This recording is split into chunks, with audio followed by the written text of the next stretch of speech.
In this video, we look at counting with Venn diagrams. Before we do that, we should take a minute to talk about some definitions.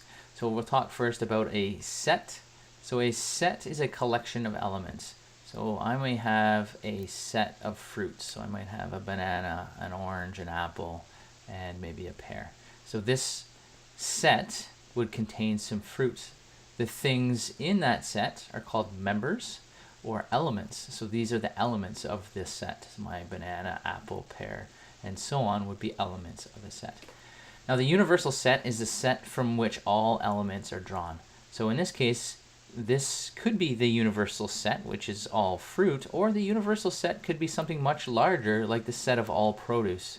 So maybe, or even all food.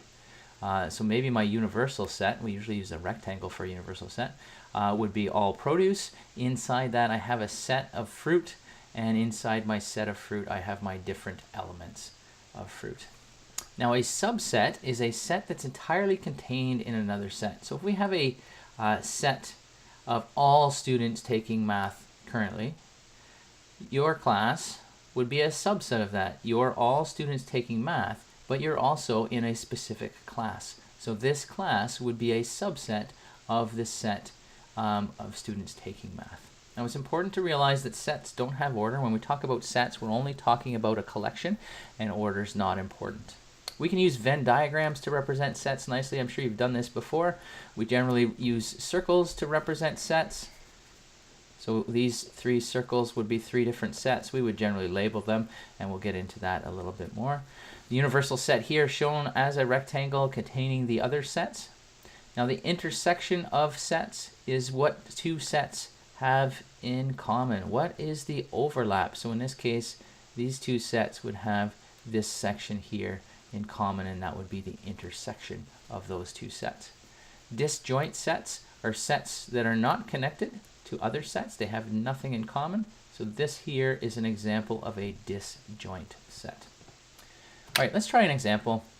Here we have 12 players on a basketball team and 8 players on a volleyball team.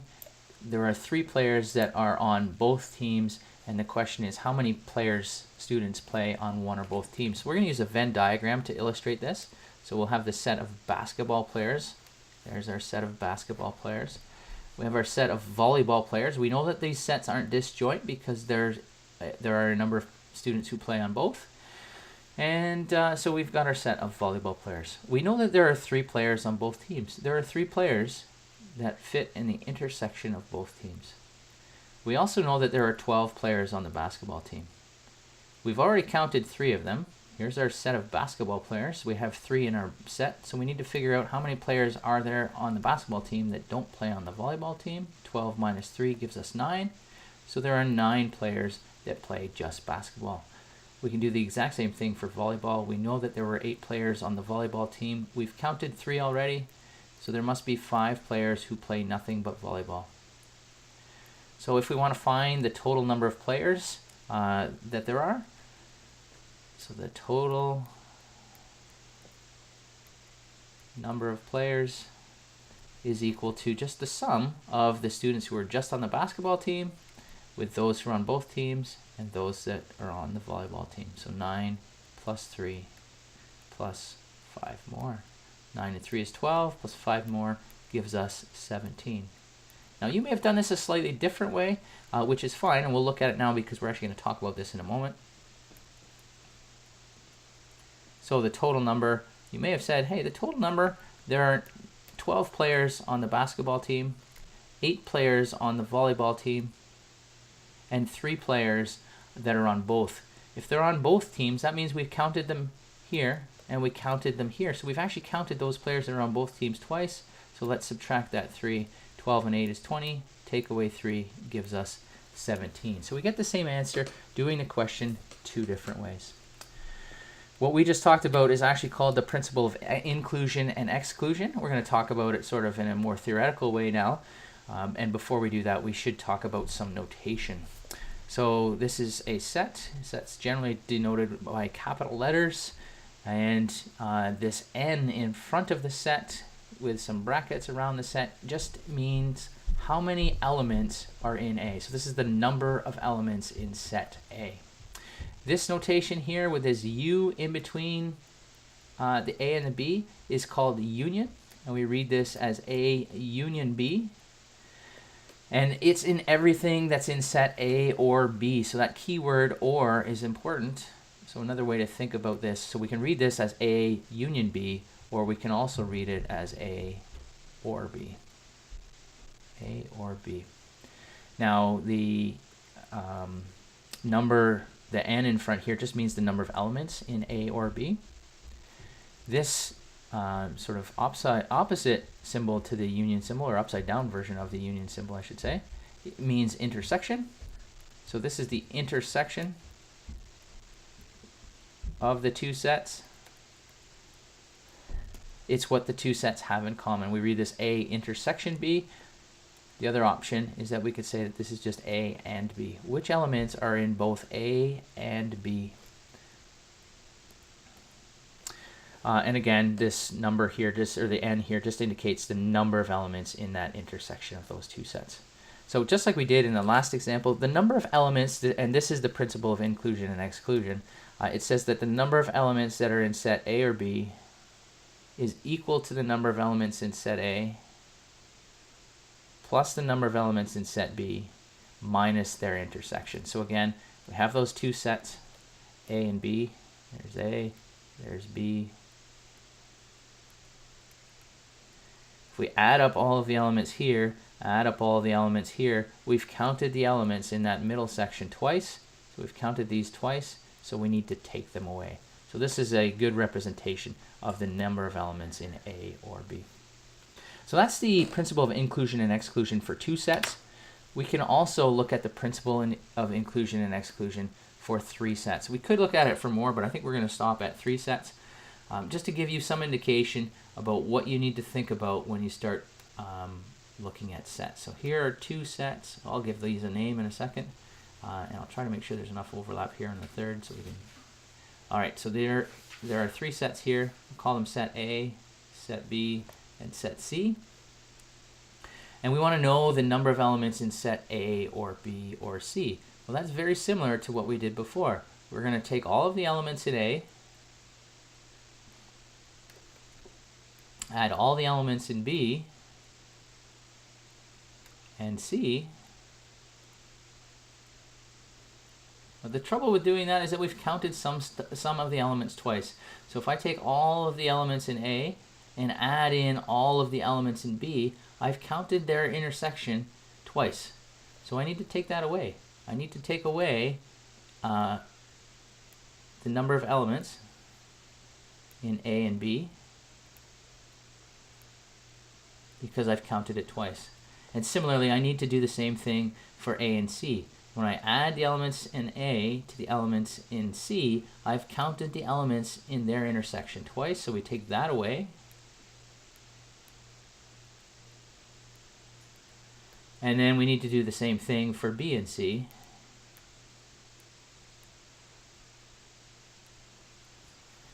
But now we've taken away, so we've added in, I want to look at this middle part here, the overlap of all three.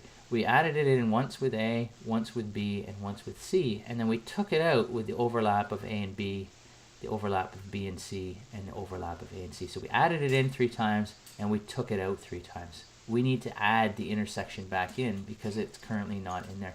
So we need to add in the intersection of A and B and C. So the number of elements in A and B, oh, that's a bad B, and C.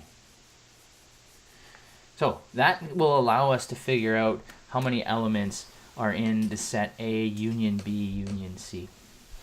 Now when we move on to two sets that are disjoint, so we're back to two sets now, a special case, two disjoint sets. That just looks like this, one set disjoint from another. The number of elements in A or B is just the number of elements in A plus the number of elements in B. Fairly straightforward. There's no overlap to worry about. We just count up all the elements in A, count up all the elements in B, and we're ready to go. All right, let's have a look at a quick example. So this example is a Example about a survey done by 150 high school students. They have laptops, cell phones, and iPods, and combinations of those things listed here.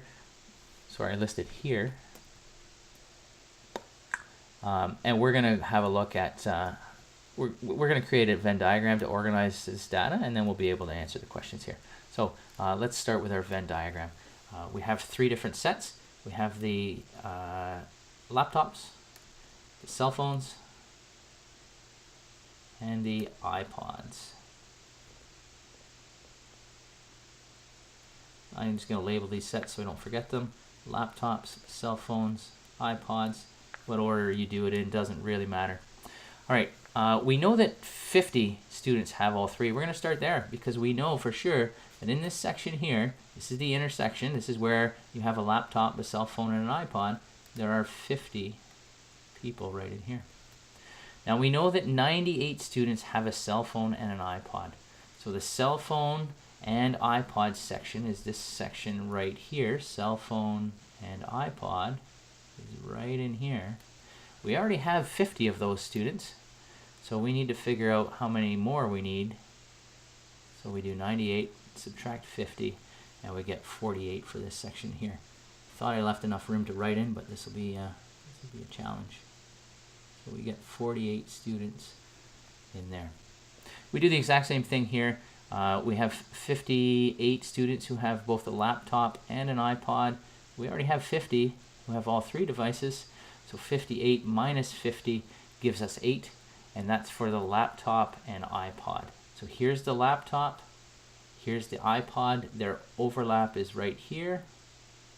So there are 8 students there who overlap. Same sort of thing here. 62 students have laptops and a cell phone. Laptops and a cell phone. We already have 50 students who have all 3 devices. So we get a total of 12. So laptops and cell phones right here. We already have the 50, and the 12 is going to go in this box right here. All right, next up we have 125 who have iPods. So we already have a bunch who have iPods, so we need to subtract the numbers that we have. So here's our iPod section. We need to subtract. We're going to do 125. We'll take 50 away. We'll take 48 away. And we'll take 8 away. And if I've done this correctly, we get an answer of 19 here. So we should have 19 students who have just an iPod. And then we can move on. 110 have cell phones. 110 minus 50. Some of you might see something interesting about to happen. Minus 48 minus 12. Well, 50 and 48 and 12 gives us 110. We have no students with cell phones. That's no students with just cell phones. And that's okay. I'm going to write the 0 in there. We don't actually have to write it in there, but it's good to remind us of how many are there. And then the last section here, we have 80 students with laptops. 80 students with laptops. We need to subtract all the ones that we have already. Well, here's the laptop section. We have 50 students who have all 3, 12 students with a laptop and a cell phone, and 8 students with a laptop and an iPod. And that leaves us with a total of 10 students. So there are 10 students who have just a laptop. Okay, now we can answer the questions, and this part's easy now because we have our Venn diagram. How many students have just a cell phone? Well, just a cell phone is this section of the graph, or pardon me, of the diagram right here. There are 0 students with a cell phone. How many students have none of the items? That's a little bit of an interesting question. We haven't really considered that part yet. Let's just clean this up a little bit. We had a total of 150 students that were surveyed. We should be able to add all of these numbers up and subtract that from 150. Anybody that's not in this, in any one of these sets, the laptops, the cell phones, or the iPods, must have nothing. So we add those all up, and if I've done this correctly, I think we get 3 here as our total. So that so 147 here. There were 150 students to start with. 150 minus the 147 gives us 3. So there are no students. There are 3 students without a device. And so we did that by just doing 150 minus all of the different parts here. Whoops. Let's try that again. Got an eraser here. Try that again. So we did 150 minus, and we just subtract every part here. This was a 10. Bad looking 10. So minus 10. The order doesn't matter here. Obviously, we're just subtracting. We can subtract 12, 80. Make sure I don't miss any here. Oh, sorry, that's not an 80. That's a 50. Change that to a 5.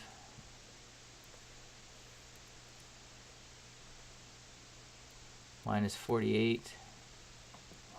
I didn't get this one yet, so we'll subtract 8. I didn't get the 19 yet.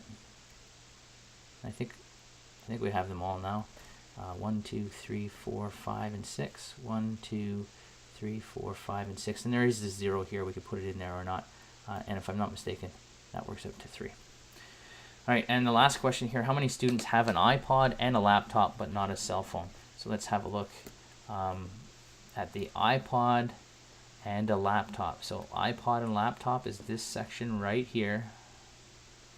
So there are 58 in total that have, and we could have read that here, iPod and laptop, 58 in total, but we want the ones that don't have a cell phone.